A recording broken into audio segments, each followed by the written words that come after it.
All right, Robert, over to you. Okay, thank you so much, and welcome everyone, and welcome to you, Derek. Thank you so much for joining us today for my leadership journey.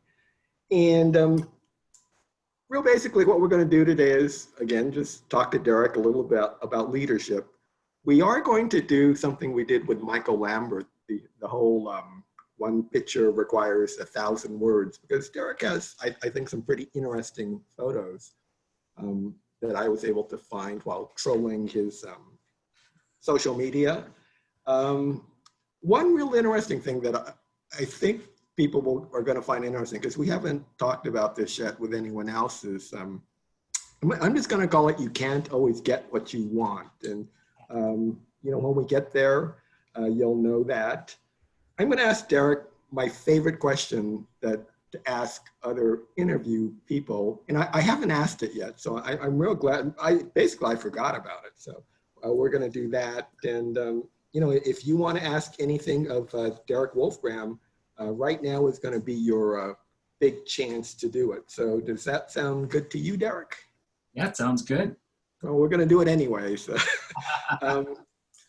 All right, so a little bit of a background about Derek. Like Christine said, he is currently the director since 2014 at the Redwood City Library.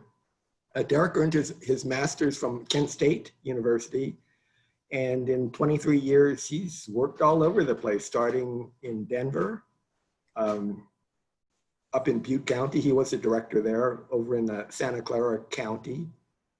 And Derek is currently the treasurer of the California Library Association. And in 2013, he was the president. He was the winner of the CLA's Outstanding Librarian in Support of Literacy back in 2009. And actually, Derek is really very involved in his community in Redwood City. And he may actually talk a little bit more about that in a bit. And then just on a more personal note, Derek and his wife live in the Roosevelt neighborhood of Redwood City with their dog, Izzy, a Whippet Carolina dog / border collie / rat terrier mix, who was rescued from Caborca, Sonora, Mexico. Great dog, by the way, too. So with that, welcome, Derek. And again, thank you for joining us. And I do want to encourage, since it is 5 o'clock, and you may have gotten some hints from the photos that Robert used to promote this, but a 5 o'clock beverage is encouraged as part of today's leadership journey discussion. So I'm drinking a homebrewed red rye IPA that I made a few weeks ago. So cheers to everyone. And we may be talking about that a little bit more too. So the way I like to start these is, again, I've always said that leadership is about relationships, and you know, how do we get to know each other? And I thought about this a little bit. I wasn't exactly sure, maybe like when we first met, but I'm going to ask you, Derek. So how do we know each other? You know, since you mentioned that question, I've been thinking a lot about that, and I know that we've both been involved in CLA for a number of years. We were also both 3-time mentors for the Eureka Leadership Institute, although never in the same year. We never had the experience of doing that together. Yeah, you're right. Okay. So I was sure that one of those two channels, either Eureka or CLA, was going to lead me to the answer, but I actually can't pinpoint the first time we met. But running in one of those circles, I'm sure, resulted in us getting to know each other. And actually, I'll share maybe one memory that I have of Derek that I thought was like one of the funnest things I think I've done in a long time.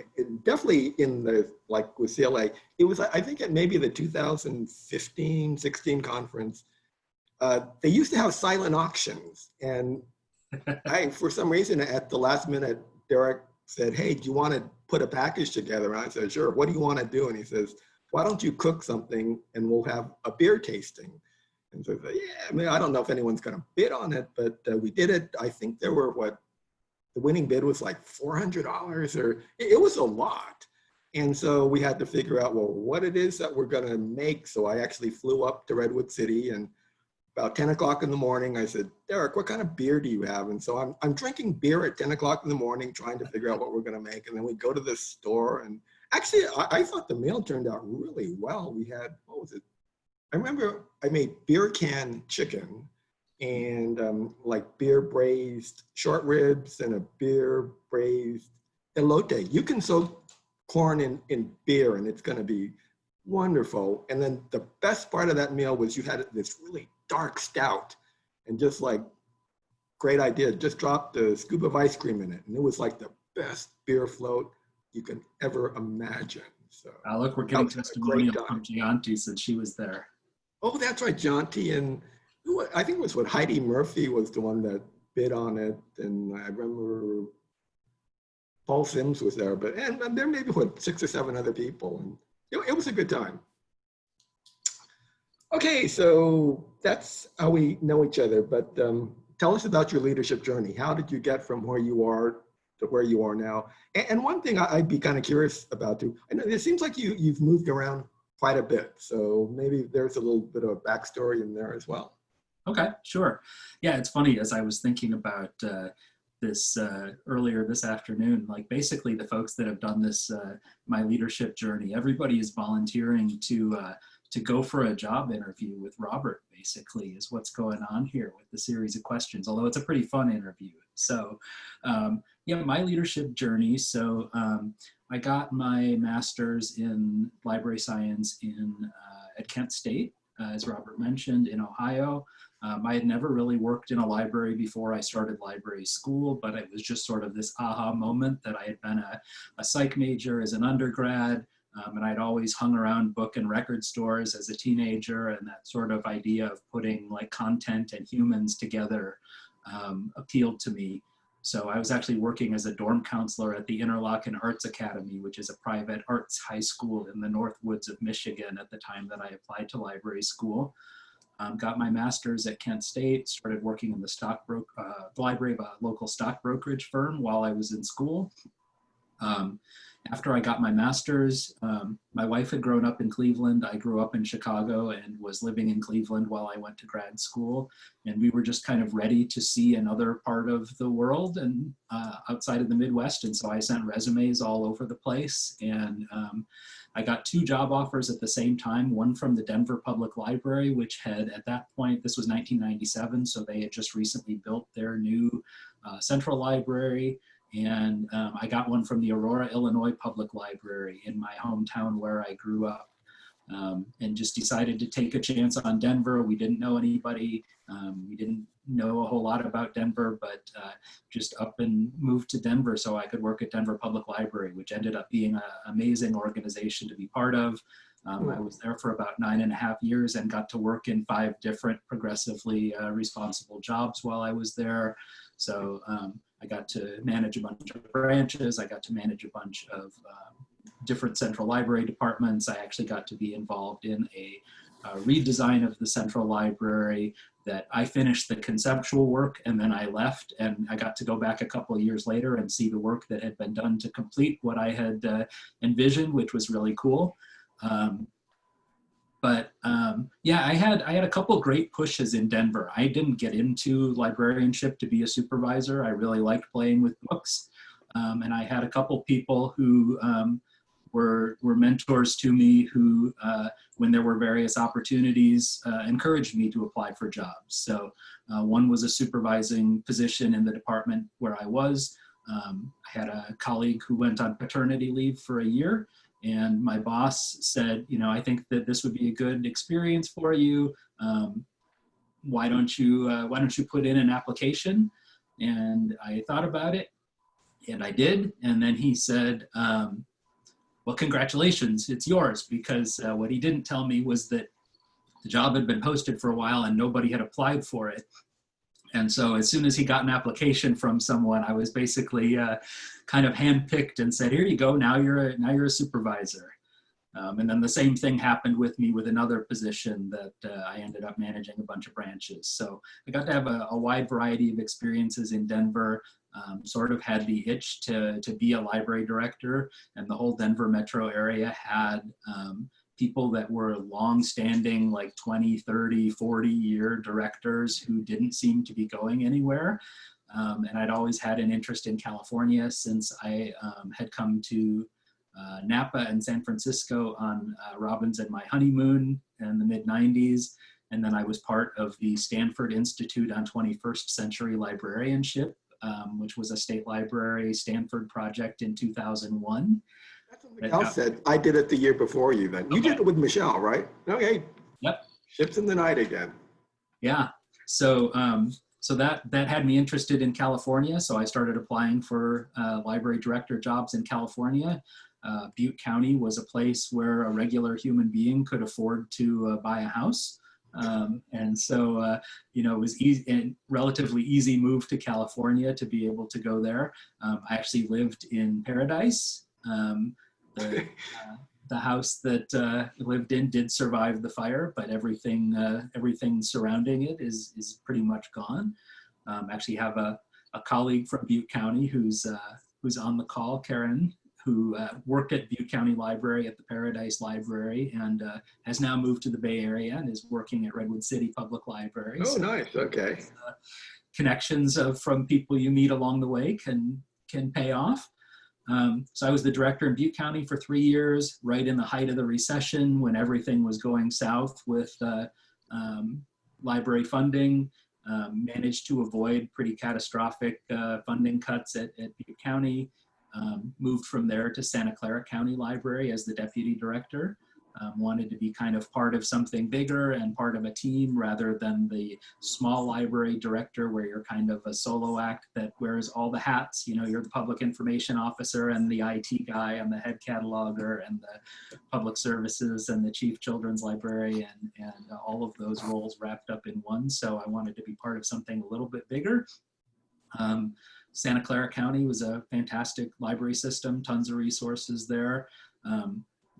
Until that's the longest I've ever done a single job. I was there for about 5.5 years, but I've actually figured out that next Friday I will have been in Redwood City for longer than I was in Santa Clara County Library. Oh, nice. Okay. So yeah, I moved to Redwood City as the director in 2014, and I definitely feel like I found my place. This is the library I was meant to work in all along. It just took me a little while to get here.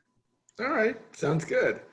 All right, so now let's go into one picture is worth 1,000 words, because I think it's going to really maybe put a little bit more context into your journey. And so let's see what I happened to find that I thought was interesting.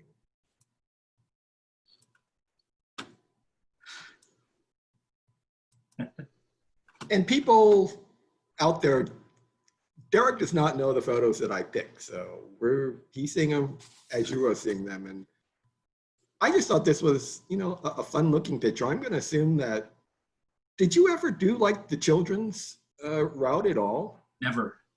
My whole career, I've worked in kind of the adult services side of the equation. I never really did the tech services behind the scenes. It's always been public library, public services focused on adults was kind of the whole career path that I've been through. So as a supervisor and as a director, obviously I've overseen children's services, but I've never actually worked as a children's librarian.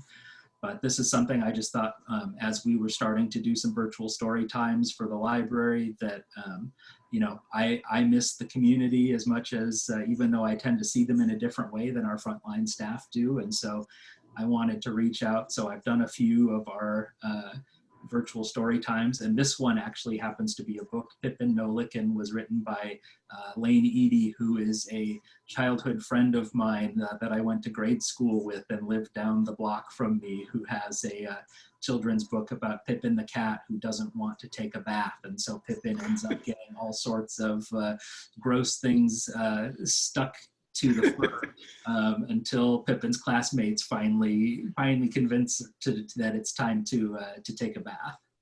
So it's a good way to kick things off with Lane's book. Yeah, book about cat hygiene. I've Heard of everything now then. Right. Okay. And so I'm assuming this is fairly recent then. To the pandemic too, with the degree to which people are, changing clothes and things right now. Maybe an encouragement for kids to take a bath might not be a bad thing. All right, what's going on here? This was Redwood City has a very well-regarded historical 4th of July parade. It's established enough that Redwood City actually owns the domain parade.org on the internet. Whoa, okay. That a while back for the Redwood City 4th of July parade. And so the library has participated in that as part of our community outreach the last few years. This was part of a superhero summer learning theme. So we have a mobile outreach bike, a bike trailer that we and it's hard to see exactly on this, but I'm riding the bike that we use to pull our trailer. And on the trailer behind it is a cardboard model of the downtown library that was built by some of the kids at a local arts organization called Casa Circulo Cultural that we partner with on a lot of things. So all of the staff had capes. The ones who were walking also all had barcode scanners, and as they were going down the parade route, they were brandishing their barcode scanners and chanting and shouting out to the crowd as we went by, and I got to ride the bike and pull the library behind me. And it's parade.org, huh? Yes. Well, expect a call from Pasadena tomorrow, okay? Finances are going to be getting tight, so maybe. Right, oh wow, this is a throwback. You've got the great mullet going there. I went to a high school in Illinois, a public residential high school for kids who are gifted in math and science called the Illinois Mathematics and Science Academy. It was kind of the founding visionary behind that was Dr. Leon Letterman, who you see there in the red and white checked shirt. Dr. Letterman is actually a Nobel physicist. He discovered the top and bottom quarks. And so he was the director of Fermilab, a particle physics lab and accelerator in nearby Aurora, where I grew up. And so this is actually another 4th of July parade that I'm riding with Dr. Letterman on the float for my high school. So you were in a gifted math and science high school? I was. Okay. Well, good for you. I'm impressed even more. Okay, before you say anything, I was gonna say that maybe my first recollection of knowing you was in the shower, but that would have been like totally taken out of context. So enlighten us here with what this picture is about. So when I was the president of California Library Association at the 2013 conference in Long Beach, one of the perks of being the president is you get to stay in the presidential suite at the hotel. And one of the things I was super excited about when I discovered this is the shower that was in this suite was amazing. So you can see there are 2 shower heads there, one on either side. That sort of horizontal white bar above the television screen is a waterfall shower head. And then up above there was a rain shower head. And then there were a couple jets on the side. So overall you could take 6 showers at the same time.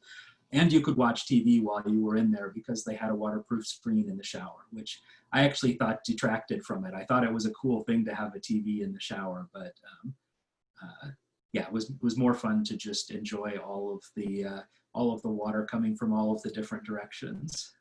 And I remember you had a party, like the president's party in your suite there, and you said, hey, you got to come and see my shower. And I literally, maybe 10 or 12 people could fit in there relatively easily.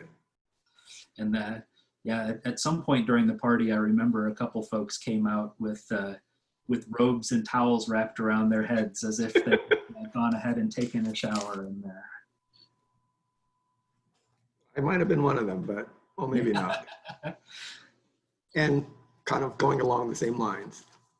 So same conference. my presidential year, Let's Make Some Noise was the theme that I came up with, which was, it was kind of, there was a lot of pressure to that. I think that most CLA presidents have gotten really good at kind of coming up with a presidential theme as soon as they're elected for the next conference. I did not know until the day that I took over the presidency and was supposed to announce what my theme was. I hadn't decided on what my theme was going to be yet. Came very close to it being Blow Shit Up, but decided to go with the more, a little bit more conservative, Let's Make Some Noise as a way of getting things excited. And so Henry Rollins was the keynote speaker for Let's Make Some Noise, and he was an absolute joy to spend time with. Definitely one of the more inspirational keynotes I've seen. There is a clip of it, about the last 3 minutes of his talk are available on YouTube, and I turn to that as a pick-me-up every once in a while when I get depressed about the state of things in librarianship and funding and all of that, because he actually is kind of a library nerd himself and has a real deep appreciation for what it is that librarians do. So it was good to get the opportunity to meet him and hear from him. And maybe for some of the younger people who may not know who Henry Rollins might be, I mean, among other, to me, he was a punk rock icon, Black Flag, the band, and he's a poet now. And I mean, he's still very active on the speaking scene, but he's a force. At least that's the impression that I got, 'cause he's really muscular and he's all tatted up and he's just very intense, but also it just seemed like a really cool guy. Yeah, I mean, to see him speak, his spoken word performances are really interesting. You can see his position. He's got his right leg a little bit forward of his left leg. He's got the three speakers pointing back up at him, the monitors, to keep hearing what he's saying. And he holds that pose for as long as he is talking. He does not move, he does not breathe, he does not take a drink of water. When I told him that his speaking time was 75 minutes, he actually set a little timer that he had in his pocket so that an alarm would go off 5 minutes before he was supposed to be done. And that was how he just like freestyled, improvised for 70 minutes. And then when he got the warning that it was 5 minutes, he brought it home from there. And that's how he does all of his speaking, is he finds out how much time he has and he just fills it until he has to stop. And it would have been really cool if he stage dived into the audience at the very end, but I think that might have voided CLA's insurance. Okay, this is what I wanted to ask you about. That's a lot of beer there, son. Yeah, so I was actually with a couple friends, although the picture conveniently frames those out. This was at Ghostwood Brewing Company, which is a local brewery here in Redwood City. The picture on the left, they had a tasting of imperial stouts that they made a bunch of different variations. So they had a coconut one and a mint one and a salted caramel one and a hazelnut one. And so those are actually only about 4 ounce cups, although they look much bigger in that picture, and had to try them all. And then on the right there is my trusty home brewing setup that I use to produce my own beer at home.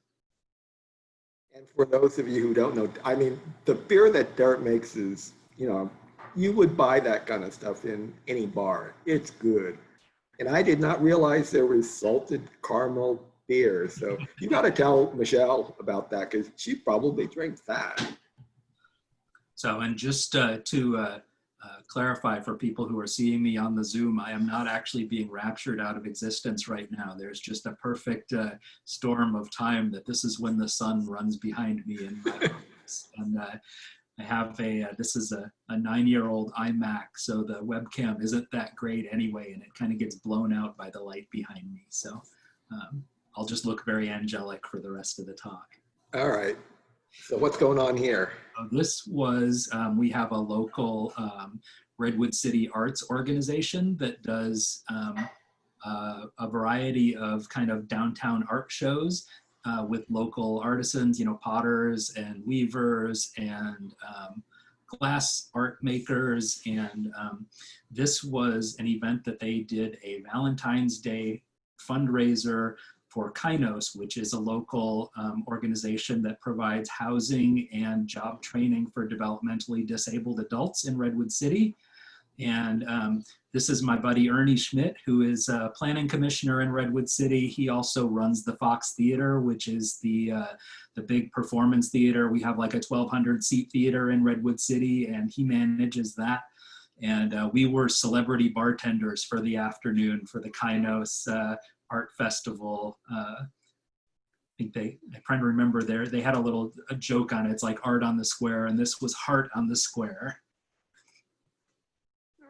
And I think this is the last one here. And I'm going to preface this one because I mean, I know what's going on here. It's just your business card. And I think you sent this out like on your Facebook, like the day you became the director. And I thought, that's cool.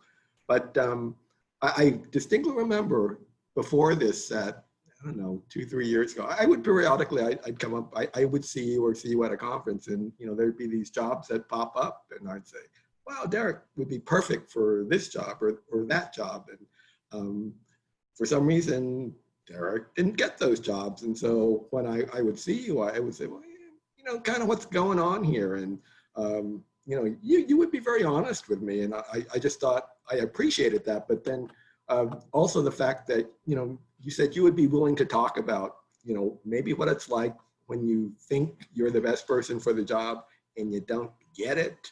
Or, you know, and so just tell us a little bit more about like what you've learned from the times that maybe you didn't get what you wanted.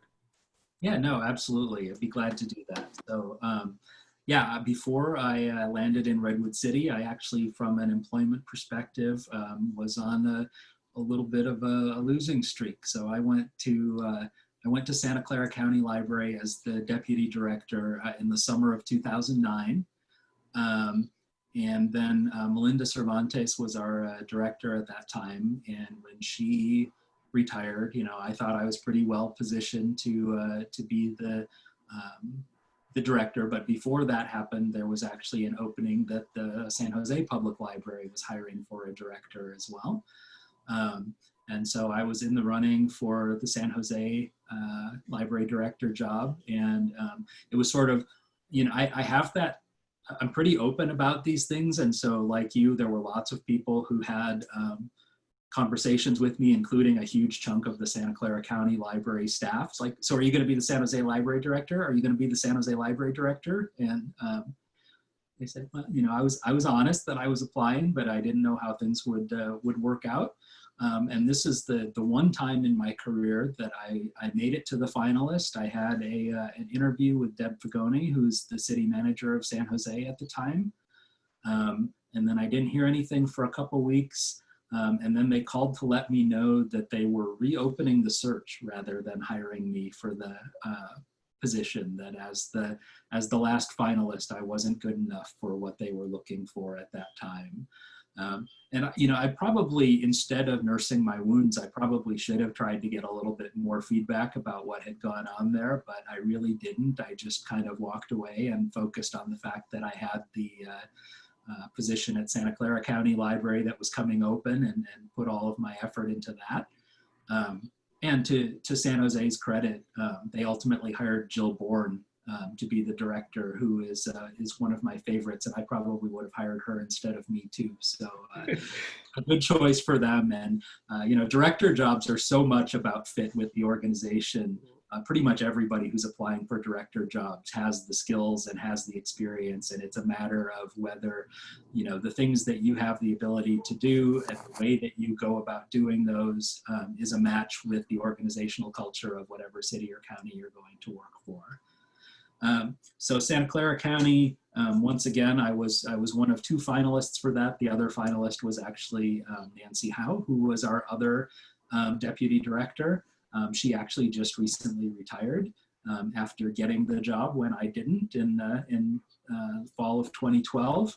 And so after you know, San Jose and Santa Clara County, I feel like I started, even though it was only 2 interviews, it wasn't really like I was, you know, on this like massive losing streak. It got in my head. And I was really focused and I was really committed and I was working on what I was doing for Santa Clara County. But I was really like, after two, like, I've made the commitment to be a director now. Like, I wanna get this done. And I had an interview to be the California State Librarian, where I met with a low-level functionary in the governor's office, and that was as far as I got in that process. I had an application that I put in for an East Bay city that shall remain nameless that didn't even call me for an interview. When you know, I knew the pool of people that were applying, and I knew I was really well qualified, but obviously they had something else in mind. Probably where I got the worst was Santa Clara City. I was really like, I didn't make it past the first round. I was really down on myself. I mean, I felt it during the interview that I was like low energy. I was bummed out. I was like, you know, already self-defeated about it. And so I actually talked after that interview with Patty Wong, who some of you may have seen her leadership journey talk. Patty's always been a great friend and mentor and person to bounce things off of. And Patty actually connected me with Frank Benist, who is a former Palo Alto city manager, very involved in the International City County Managers Association, ICMA. And he did just a couple sessions of interview coaching by phone for me. That, you know, he didn't say anything earth-shaking, but he just sort of got my head back in the game. And he said, you know, what you need to do, you need to figure out 2 or 3 things that make you unique and special and different that no other candidates are going to bring to a job. Come up with 2 or 3 really good stories about that illustrate each of those qualities in you. And then no matter what the interviewers ask you, find a way to bring up those qualities that you have and tell the stories that illustrate them. And the next interview I had after that was Redwood City, where I landed happily and have been ever since, and don't ever plan on leaving until it's time to retire, because it's, you know, every place that didn't hire me along the way did me a favor, because Redwood City ended up being the perfect match for my sort of work culture and my skills and the things that I like to do in librarianship. Yeah, I mean, the one question popped up is, so what did you learn? I mean, would you consider them to be failures that you didn't get the job? Or, I mean, how did you frame that in your mind? Because I've known the times that I didn't get a job, I just go, you know, stand in the corner and pout. And, you know, but what did you learn? Yeah, I mean, I think I did a lot of pouting. I think that's a fair assessment of what I did. But I think that, you know, Frank kind of turned it around for me to say, you know, first of all, the focus on the fact that, you know, I had some unique skills and I had some unique experiences that were really going to, you know, made me a good fit for the right director job. And so just the mindset of going in, thinking about all the things that are great about me is a very different mindset than the, okay, somehow I've got to convince these people that I'm not, you know, washed up at 40, you know, that I'm not you know, doomed to stay in my current job forever. And so I think that just, you know, that focusing on the positivity and focusing on the things that you have to bring and bringing them to the table in whatever context you're in, and then finding other contexts where you can use them well, is a great, you know, great uplifting way to turn failure around into, ultimately I ended up with the best job in the world, so. Nice. Yeah, things do indeed happen for a reason. Okay, so if you weren't a librarian, what would you be doing now?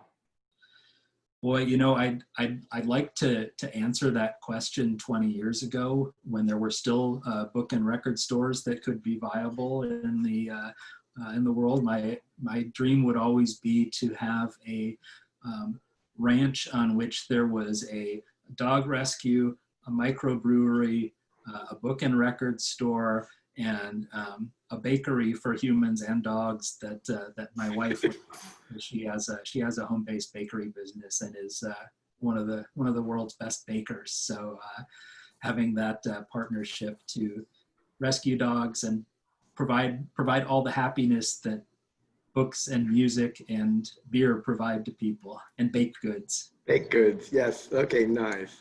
All right, this is the question, my favorite question. And I'm going to ask this to the audience too. So pay attention to this question because I want to see your answers in the chat box as well. All right. So last year when I did these My Leadership Journey interviews, they were done in person. And I would ask each interviewer, so as you're walking up to the stage, what music do you want to play? You know, basically your walk-on music. You know, like in sporting events, when the pitcher comes in, they're going to play, you know, Highway to Hell or Sweet Child of Mine, you know, whatever it is that you want the audience to hear as you're walking up to the stage. So Derek Wolfgram, you are walking up to the stage now for your performance here. What song is going to be blasting over the PA system? And audience, I want to hear what you're going to be playing as well. Go. So since I knew you were going to ask it, there's a YouTube link in the chat box for people that want to go check it out. But the song is called Into Action. It's by Tim Armstrong, who's one of the members of Rancid. It's Right. Okay. a very just a very happy kind of ska punk song about getting stuff done and being in the world and being active. You know, it's kind of that idea of like the shark can't stop swimming. You know, have to keep trying new things, have to keep having new experiences, have to keep connecting with all that you care about in the world, and that's kind of what that song is for me. Gets me pumped up. I've used it on my alarm clock quite a bit too.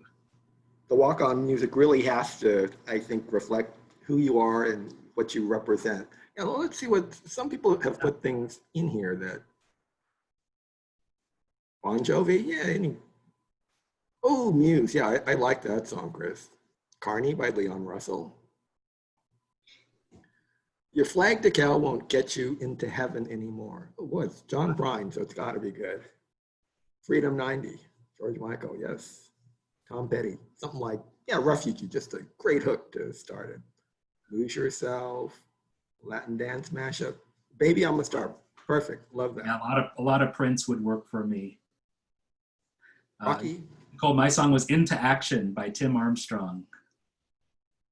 And I mean, just trying to remember what some of the other leaders, at least last year, did when Misty Jones and John Szabo did it. They walked onto a song, one sung by Imagine Dragons. I can't remember the title, but it was very appropriate.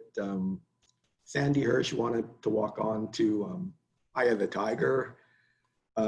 Jill Bourne actually could not decide anything. So I said, well, I'm going to pick something for you. And I just played Do You Know the Way to San Jose because it seemed kind of obvious. Michael Lambert was Start Me Up. He was actually like dancing down the aisle. And I think the best one was Monique Lagrange from Palo Alto. She wanted a song by Macklemore. I just remember it's that real funny video, but I mean, she was actually doing karaoke and she kind of led us sing along. So I thought, yeah, that's good. So, you know, again, you never know when you're going to get asked what your walk-up music is, everybody. So think about it and have something in your pocket. I love the diversity of the answers, you know, the last two being Dio and Celia Cruz, like every two that are next to each other. I kind of want to see the mashup of like the Dio Celia Cruz mashup. That's it, Whatever It Takes by Imagine Dragons. Okay, get a little bit serious again here. So, I mean, what kind of advice do you have for leadership in crisis in these times? Ooh, it's hard. You know, this has been, I guess it's something you mentioned, the fact that I've moved around from library to library, and the fact that I've been in a few different libraries over the last couple decades has meant that I've gotten to experience a financial crisis of some sort in each of them, because that's an every 5-ish years cycle in the United States, and particularly accentuated in California, that we have a boom and bust economy and things are going to go bad. the leadership experience I talk about with that all the time is actually when I was in Butte County. I was there from 2006 to 2009, and we were in for the 2009-10 budget. The actual recommended budget for the county had us taking a 50% budget cut, in which we would have gone from 38 FTE to 13, and had two teams of people who traveled around the county. So two teams keeping 6 libraries open, go to one library Monday and Thursday, another library Tuesday and Saturday. I mean, it was insane.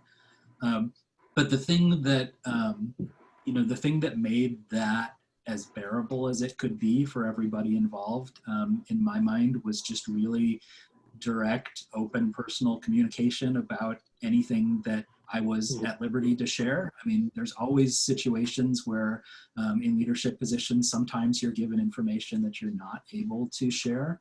And because it's confidential for labor reasons, or it's confidential for media reasons, or it's confidential for personnel reasons, there's lots of reasons that sometimes information can't be shared. And I always try to be really transparent, at least about the fact that I'm sorry, I can't tell you anything about that right now, if that's what the situation is.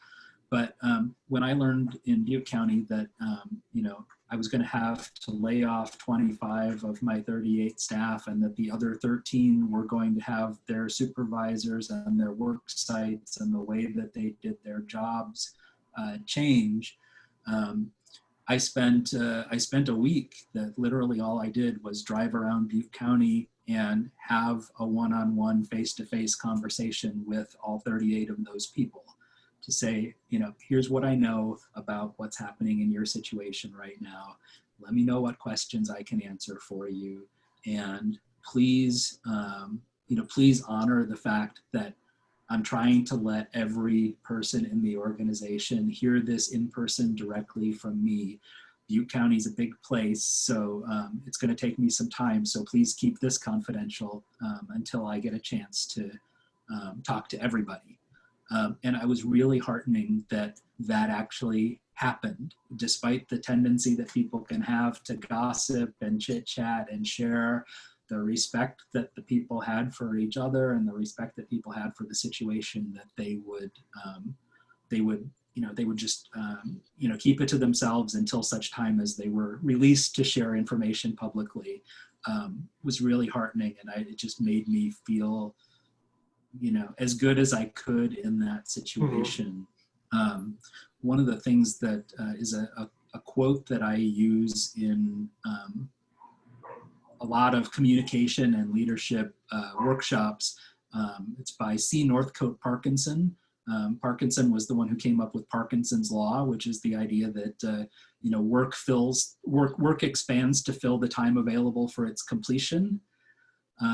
But he also had another wonderful expression that I came across at some point, which was, let's see if I can get it right.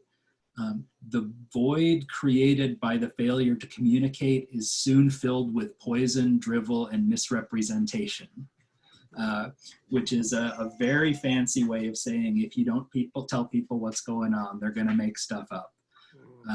And I think that just intensifies during a crisis. People are worried about their economic livelihood. People are worried about their health. People are worried about their family. People are worried about their coworkers. And so just having the opportunity to know as much as possible about what's going on makes a difference. So we've been having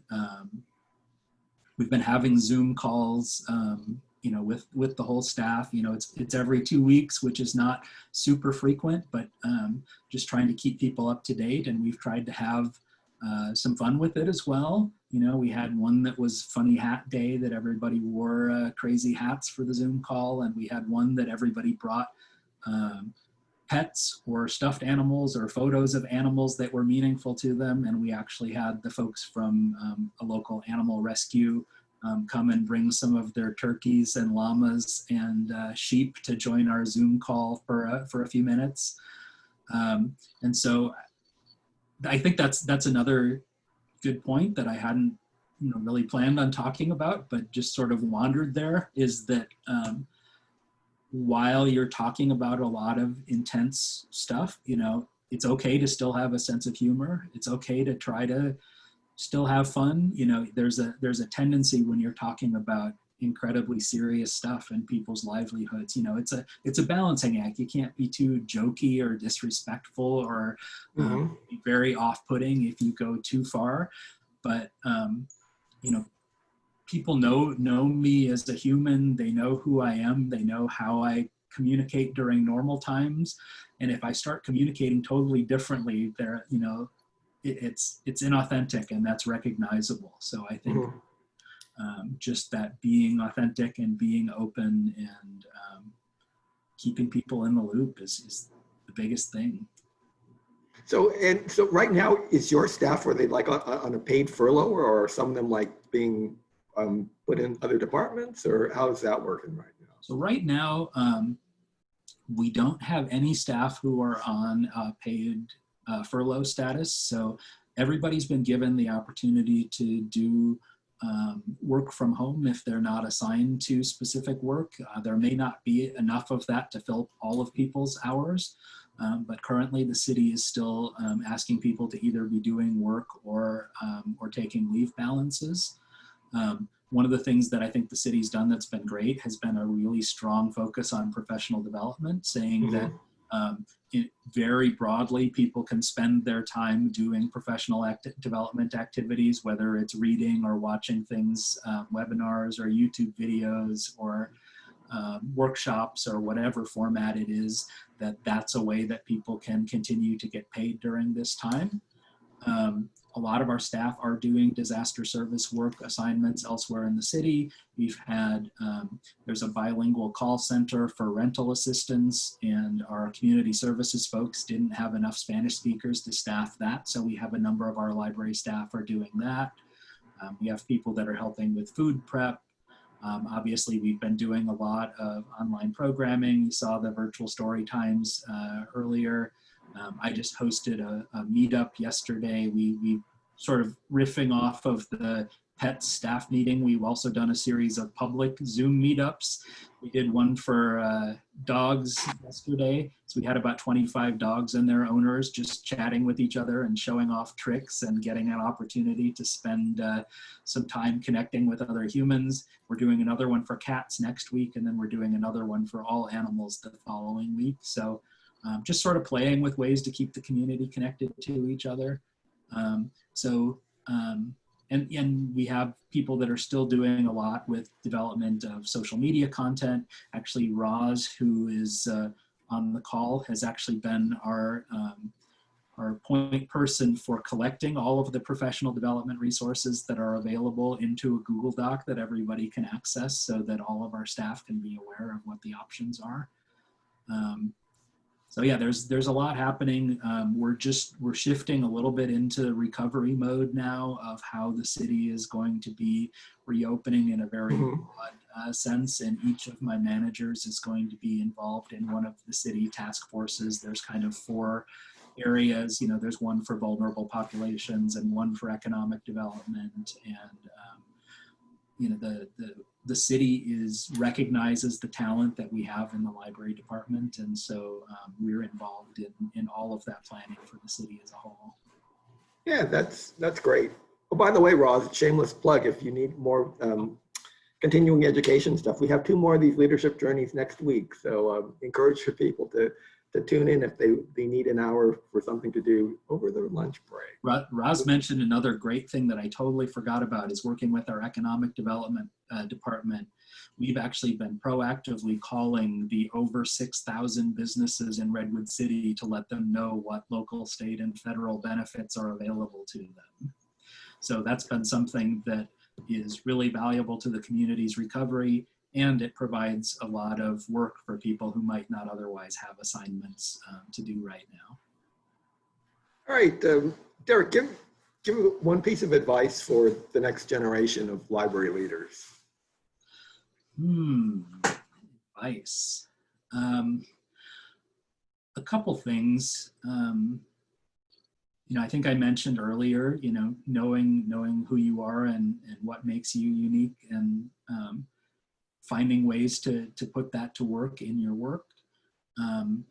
I know one piece of advice that I got from a supervisor early on as people are moving up into leadership positions that I've treasured and shared many times is that there will be a moment in your first supervisory or leadership position where it might be a couple weeks in, it might be a couple months in, it might be a couple years in, but you reach a point where suddenly you feel like you're completely overwhelmed and it's not possible to do everything that you're assigned to do, and you're never going to catch up, and your email inbox is never going to be empty, and it's all hopeless. And the advice that I got was to embrace that feeling and learn to live with it, because it's going to be like that for the rest of your career. And knowing that it's okay to have emails that don't get answered right away, that you're going to get to later, and knowing that there's very little that we do.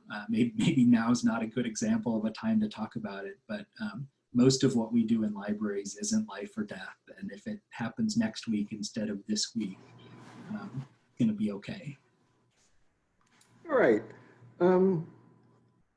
I've got a couple more questions for you, but before I ask him, if you have any other questions for Derek, either put them in the Q&A or the chat box, and we'll ask him about them. Okay, one question: what else have you been doing to help you pass the time, assuming you have a little bit more time on your hands maybe than you have before? It's funny, I haven't had as much extra time as I might have thought. Work has remained pretty intense. Something that has been nice is that the time of work has shifted. Being as involved in the community as I am, I have a lot of evening meetings to attend most of the time, and most of those are not happening right now. So I'm actually getting to spend evenings with Robin and Izzy instead of at community meetings, which is really nice. Trying to go for walks more, although I need to do better at that. Other than that, probably a lot of the same things other people are doing, binging TV shows, and we're definitely cooking at home a lot more than we had been, which is nice. Although it does have an effect on weight, but it's great to just get to spend that time with family. Okay, and the last traditional question I ask is your favorite book, movie, music, and food. Go. All right. Book, I will say Breakfast of Champions by Kurt Vonnegut. Ah, okay. And just a quick side story about why. When I was in third grade, I had read everything in the children's department of the Aurora Public Library, and at that point we had a segregated library that kids could only check out from the kids section and adults could only check out from the adult section. And my mom got me special dispensation to check out adult books when I was in the third grade. And I gravitated toward the science fiction section, which is where they had Kurt Vonnegut. And so I discovered Vonnegut, my favorite author. I'm sure a lot of it went over my head as a third grader. And Breakfast of Champions is not by far his best book, but it was my first book, so it's a favorite. Music, a lot of pretty diverse, a lot of things, a lot of noisy punk rock. If we're going to talk about TV, Letterkenny is probably my go-to television show. And the music from that is great. So I've discovered a lot of cool, noisy bands that I wasn't familiar with before through Letterkenny. Movie, I'll answer that two different ways. All-time favorite, just classic, wonderful performances, brilliantly funny and so poignant. Dr. Strangelove, I'm a huge Dr. Strangelove fan. And if the question is like the channel surfing, you come every time you come across this Yeah, movie okay. and you watch the rest of it, even though you've seen it a million times. That's Easy A. Love Easy A. And food, pretty much anything Southeast Asian, Thai, Vietnamese, Laotian, Malaysian, Singaporean, Filipino. I love all that cuisine. Well, we have a few questions here that I'm going to ask you. For this, actually going back to not always getting what you want. Since Redwood City is such a perfect fit, do you think that you didn't get those other jobs because you actually wouldn't have been a good fit for those libraries? Or was it, a change in your interview technique, or what might it be? I think it's entirely possible that I might not have, that some of the people who were hiring, obviously I tend to think I'm pretty good at what I do, and that if they would have hired me, I would have done well there. But Redwood City has a particular unique collaborative culture that the education community and the nonprofits and the business community and government, like, all generally pretty well collaborate with each other pretty well, and all pretty generally get along. And that's really a fit for me. That's something that was missing from my role when I was in Santa Clara County that I realized I really missed was I was definitely in a role where I was a behind the scenes bureaucrat as the deputy, that the director had some public facing responsibilities, and the community librarians in each of our libraries had some community facing responsibilities. But my particular role was really an office job. And that was something that I really missed from previous organizations I'd worked with. And Redwood City is just the best place to do that. So I'm sure it's a combination of people seeing things that I could not have done as well as they would have liked, and just whether it was a match. And Redwood City had just the right place for me to end up. All right. There's a question. You did a program at CLA about your bees. How are they doing right now? They're actually doing really well. I'm actually meeting our beekeeper over there on Saturday morning, and she's bringing us a third hive to add to the 2 that we have. So I've made the joke a couple times on their social media page that they're not very good at social distancing, but the bees are doing really well with the season and the weather, and as nature is taking over everything, as humans are staying home. I'm sure that they're liking that. So we have a lot of fun with the bees. You can follow them on Facebook at RCPL Bees. And what's the backstory about why you have a little beehive at the library now? So we had, there was a city council meeting where the local beekeepers guild came to talk about the fact that Redwood City had a really antiquated beekeeping ordinance that said you couldn't have hives if they were within 150 feet of any dwelling, which basically rules out every residential property in Redwood City. And it was just an old law, and the Beekeepers Guild was advocating for it to be changed. And the Parks and Rec director and I, as we often do, just started like spitballing and brainstorming and coming up with kooky ideas if we're gonna try to make Redwood City more friendly and welcoming for bees. What else could we do? And we came up with the idea of rooftop bees on the library. And so then it expanded to, we have the third hive coming. They all have these beautiful branded decorative wraps on them. We have a bee cam set up so people can look at what the bees are doing during the day. We have an interpretive center in the children's area to teach kids about pollinators and the role they play in our environment. Yeah, so we kind of rolled with it and just kept going. And it's probably the thing that's resonated the most of anything that we've done that people just think is the coolest thing. Oh, and did the Beekeepers Guild, they just like targeted Redwood City out of the blue, or they actually live there, or what? They're actually, we're going through the county city by city in order Okay. who had the most restrictive laws, visiting every city council. Well, good for them. Yeah. What do you do with the honey, by the way? Oh, the Friends of the Library sell it, and it goes into programming. Oh, nice. Yeah, we Okay. made, I think we made about $3,000 on honey last year. Wow. That's nice. Free labor, too. Right? Okay. Last question. I'll preface this like we had Patty Wong, ALA president-elect, a few, I guess it was last week, but I've noticed you've never really gotten involved in ALA. Would that be correct? So why not talk about that? Yeah, I mean, I feel like I can see the difference that I make working at the state level in a much more kind of direct and speedier way than working with national library associations. And state associations are just kind of actually in my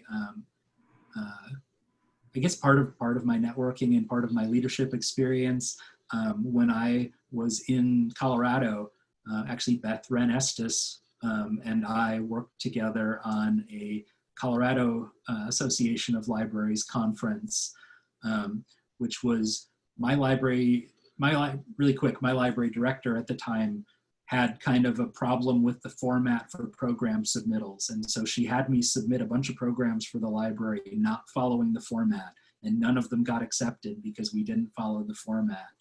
And I went and complained to Beth, and she was like, all right, tough guy, you know, if you think you can do better at selecting programs, why don't you get involved with the committee? And I was like, okay, I think I will. And then within a couple of years, they had me chairing the conference, and I kind of got sucked in. But it was a great experience. So when I came to California, that was one of the first things I did was get connected with CLA. And I've kind of just run with it since. So yeah, I've been on the Ledge Committee, I've been on the Leadership Development Committee, I've been president, I'm treasurer right now, and I really enjoy it. I've started thinking more about possibly getting involved with PLA, planning for for their next conference or some of those things, because I do really enjoy PLA, and it's still a little bit smaller scale than ALA as far as being able to see immediate impact.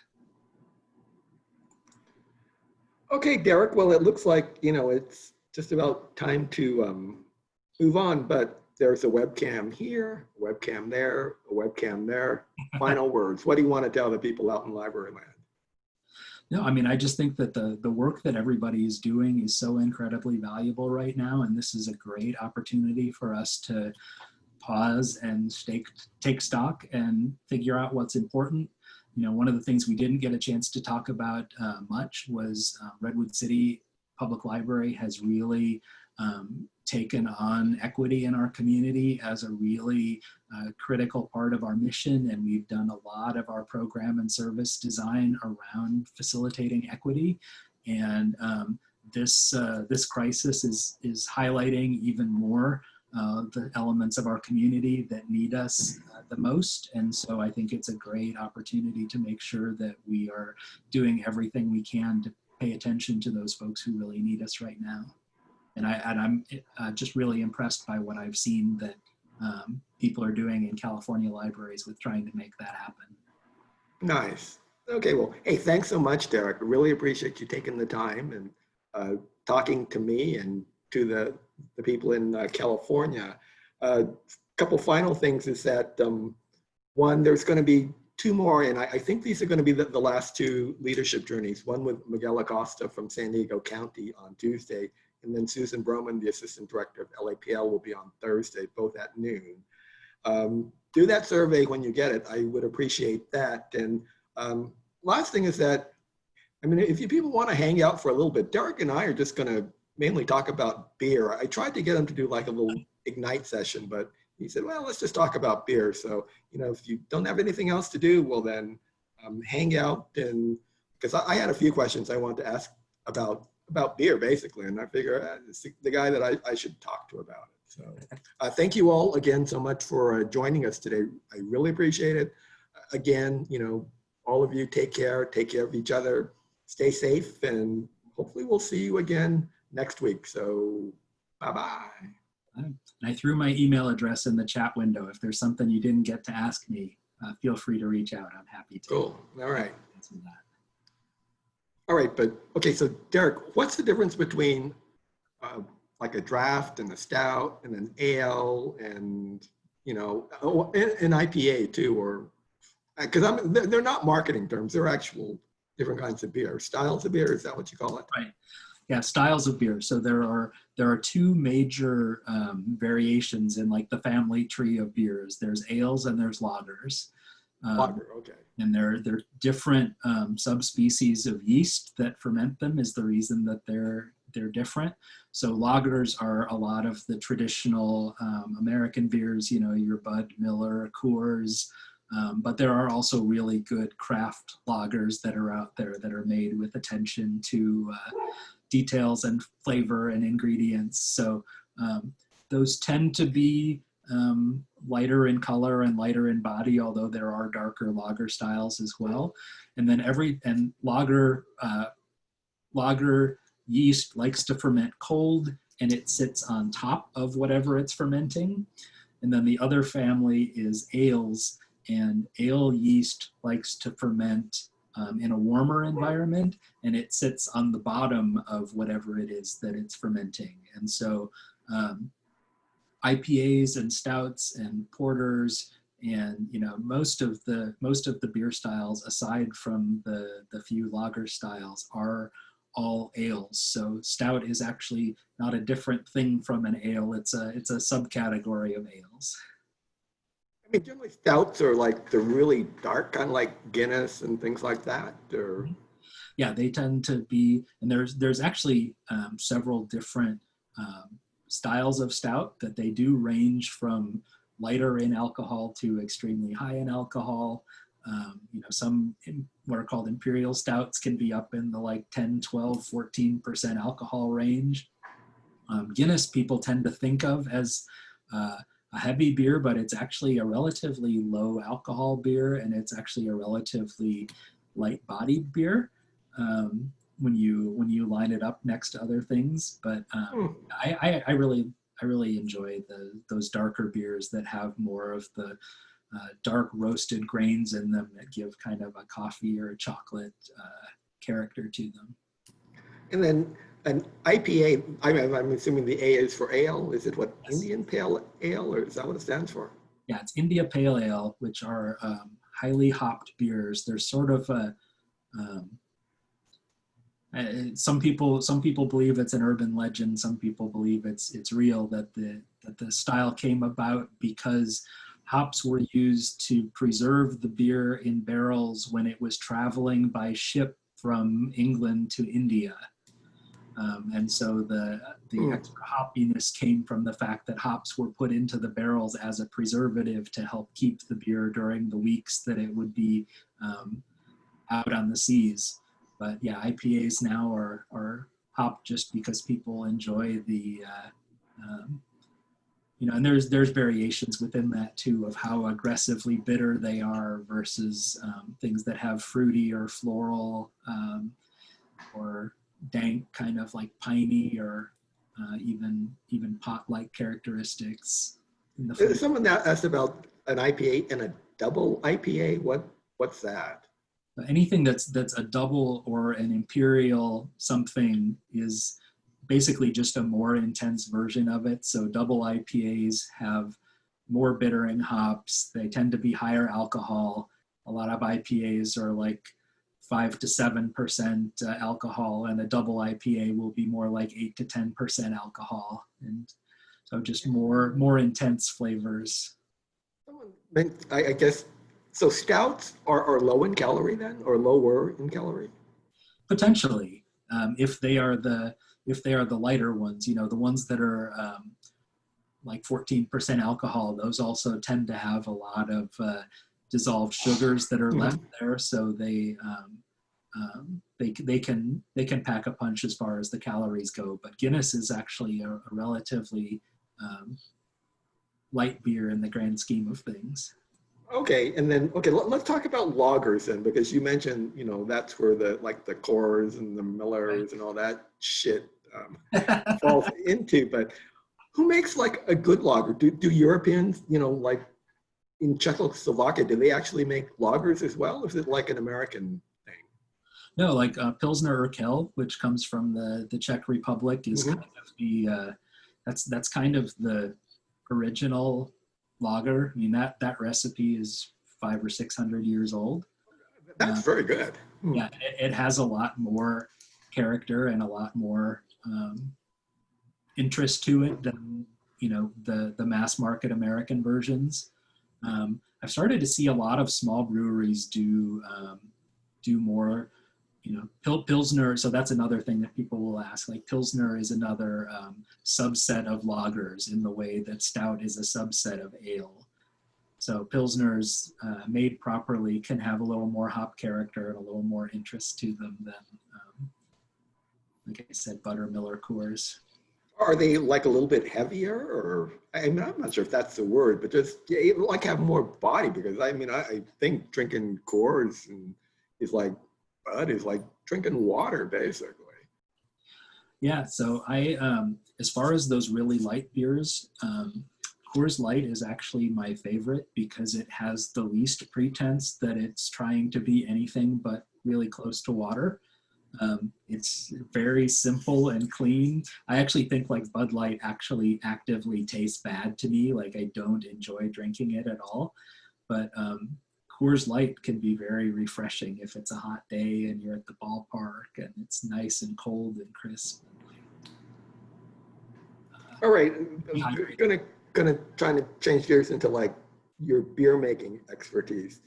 I mean, I'm going to just say, personally speaking, I think things like fruity beers are like a crime against beer.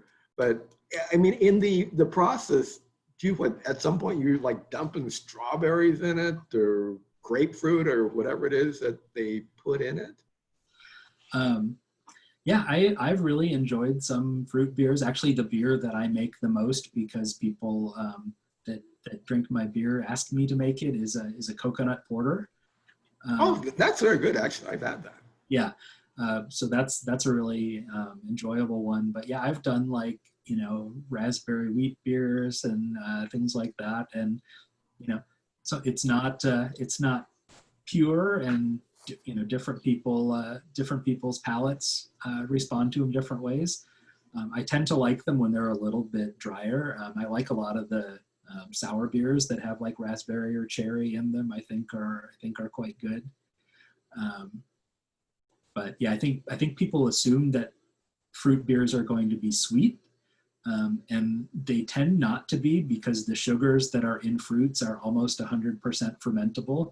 So what a lot of fruit does is actually boosts the alcohol and dries the beer out rather than making it sweet. Honey does the same thing. If you have a honey beer, people think a honey beer is going to be sweet, but actually honey is pretty much 100% fermentable. And so what you get left with are some interesting notes, kind of flavor and aroma characteristics that almost go back to like whatever flowers the honey was made from, rather than a true like honey flavor in there. But then, okay, so you're making a batch of beer. I mean, you put the water, the hops, the yeast, whatever it is. When does the fruit go in then? So usually, in most cases, it's after the beer is actually done fermenting. Okay.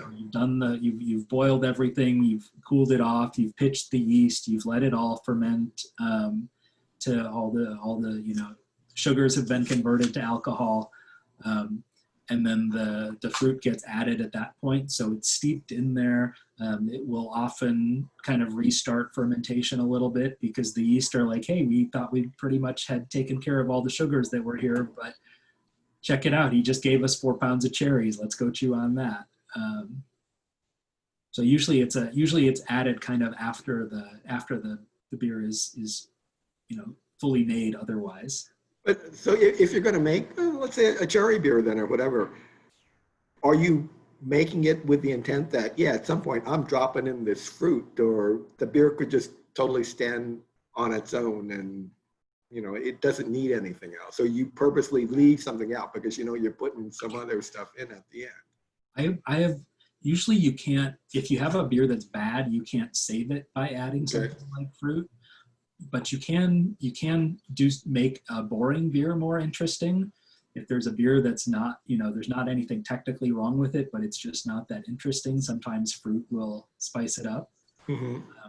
Sarah, I see I have a question from Karen in the chat about, have I ever had a epic fail making beer? I have, not very many. I've had a lot of like medium fails where, equipment gets clogged up, or I mess something up in the process so that things don't turn out the way I had anticipated. My favorite one of those like happy mistakes was I made a beer that was supposed to be a Kolsch, which is a very light German ale, and nothing was coming out right. Like I couldn't hit any of the temperatures, nothing was working right. It was just kind of a mess. And then I was doing some calculations afterwards, and I figured out that I had gotten 110% of the possible sugars out of the grain that I was using. And obviously that didn't make sense. So I ultimately figured out that the scale at the homebrew store had been set on kilograms instead of pounds. So I made a beer that was 2 times as strong as what I was planning to make. Uh-huh. But my one epic fail was actually a coconut porter. And it was the one time I bought coconut from the bulk bins at the grocery store instead of something that was packaged like Bob's Red Mill or Trader Joe's packaged flaked coconut. And I put the coconut in, and within a few days, the beer got very fuzzy on the top. So there were obviously some microorganisms that were hanging out on the bulk bin, maybe from little kids' hands going in there. So I've only ever used packaged coconut since then. Every time I've Okay, last little thread of questions I have as far as when it comes to, well, I mean, first of all, it sounds like beer is really, it's a science project, basically. And you've got ratios and you've got, temperatures and things like that. It's just not pouring shit in a thing and waiting for it to start bubbling and whatever then. Yeah, I mean, it's an art and a science, which is the thing that I like about it. Being in Silicon Valley with the homebrew club that I'm in, a lot of the guys in the club are engineers. It's mostly guys. We have a few women that participate, but it does tend to be a relatively male-dominated hobby. But a lot of the engineers like like creating gadgets and welding things and coming up with cool tech to be able to monitor the fermentation from an app on their phone while they're at work more than the beer itself. They're interested in all the toys. I like to keep my brewing pretty simple. Like I don't have any pumps. Everything is with gravity, and I don't like to use a lot of technology. For me, my beer making is very basic, and I like it that way. I'm sure if Trappist monks were doing it 300 years ago, well, then their technology is still good today. But okay, last thing I was curious about is just the process of aging beer, because I mean, it seems so essential when you're talking about wine, but I mean, do you actually have to age beer, and do you put it, I mean, I saw those big like keg things, but do you ever put it in like oak or, bourbon barrels and stuff like that? I have, and it depends on the style of beer. There are some beers that are made to be consumed really fresh, like the character of most IPAs. The hop character doesn't tend to last very long. Those compounds are pretty volatile, so they break down the longer they're in the beer. So an old IPA usually tastes pretty gross. But a lot of beer, so IPAs and low alcohol beers tend to be made to consume now. But things with higher alcohol and, like you said, barrel aged or oak aged, beers can last for years. We did a tasting when I was part of with our homebrew club with Sierra Nevada Bigfoot, which is a barley wine, which is a very high alcohol beer that we did like a 12-year vertical tasting of that beer, like you do with wine, that we had, the 12-year-old beer and then what the fresh beer tasted like. And it was really interesting to, see how it changed over time. So I do have one, I've done a couple barrel projects that have been a lot of fun to play around with those. Those are the toys that I like. All right. Well, sounds good. And hey, thanks again too. I mean, it's just great to catch up with you. It feels like we're actually in your living room talking. So that's great. And say hi to Robin. Gives you a nice little pat on the head, and Will do. hopefully we're going to see each other sooner rather than later, right? I hope so. Okay. Well, you take care, stay safe, and All right. I will Thanks see you everybody who soon. come with us to the bitter end. We actually recorded our conversation too, so. Your joke there with bitter. All right. You take care. Robert, See you thanks, later. Bye-bye. everybody. Thanks, everyone.